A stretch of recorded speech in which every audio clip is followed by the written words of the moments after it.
Assalamualaikum teman-teman, inilah kondisi gelanggang kambing pada hari Selasa di Aceh Utara di kawasan Belangjrun.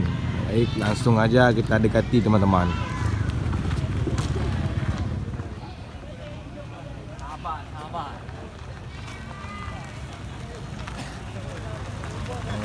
Kondisi gelanggang kambing.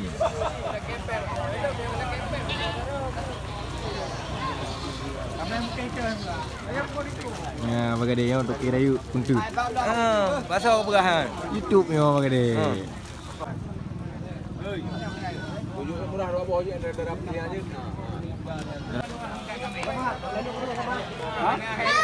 Lanjut mau belar tu. Urung beri. Ada.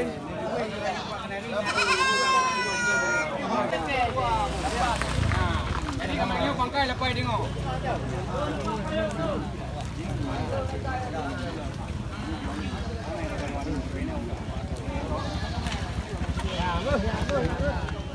Nyamban heboh rem. Wadah harga kambing.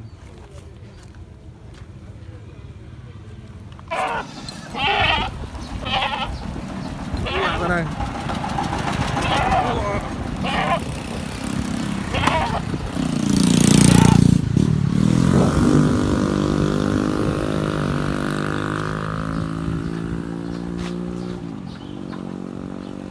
nyamban barang super dong, barang super mana dah?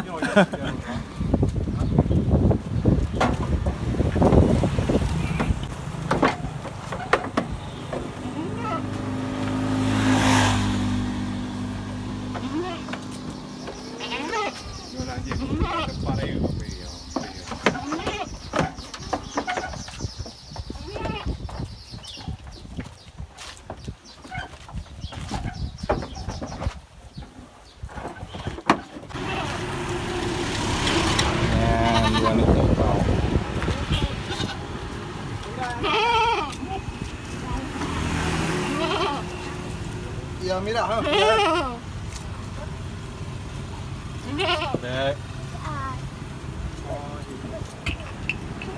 Bapak terlalu semua. Mantap. Alhamdulillah.